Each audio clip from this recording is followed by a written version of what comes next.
ደረጃ ከቤት ውስጥ ያልተሰማች ያልተወደደች ተቀባይነት የሌላት ሴት እድሜዋ ደርሶ ማግባቷ አይቀርም ታገባለች። እቺው ሴት ስታገባ እቺው ሴት ትዳር ስትይዝ ምን ይፈጠራል? ቤተሰቦቿ ያላሟሉላትን የስሜት ፍላጎት ባሏ እንዲያሟላላት ይገደዳል። ሰኒም ብለዋለች አያዳምጠኝም አይሰማኝም እኮ ብላ ልትጠይቅ ትችላለች። ባሏ ይሰማታል፣ ግን የሚሰማት እንደ ባል ነው።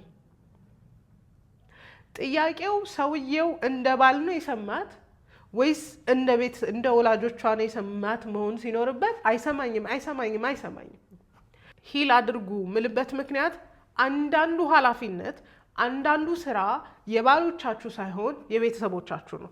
ባልሽ እንደ ባል ይሰማል፣ እንደ እናትና እንደ አባትሽ ግን ሊሰማሽ አይችልም። ስለዚህ አንዳንድ ጥፋት የጠፋው ቤት ውስጥ ሳይሆን ቤተሰቦችሽ ጋር ነው። አንዳንድ ጥፋት የጠፋው ባልሽ ጋር ሳይሆን ያደግሽበት ቤት ውስጥ ነው። ስለዚህ እነሱ ካልሰሙሽ የእነሱንም ጭምር እንዲሰማሽ የምትፈልጊበት ሲናሪዮ አለ። ሄር ሚ አውት አዳምጡኝ።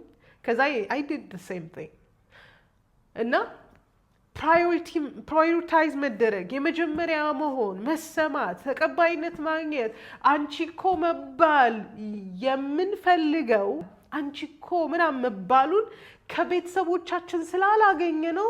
እሱንም ኃላፊነት የባልነትንም ኃላፊነት እያንዳንዱን ኃላፊነት ማጋ እናመጣለን፣ ባላችን ጋር እናመጣለን። ለዚህ ነው ብዙዎቻችን ዲሳቲስፋይ የምንሆነው። አይሰማኝም፣ አያየኝም፣ አይቀበለኝም፣ አይፈልገኝም ምን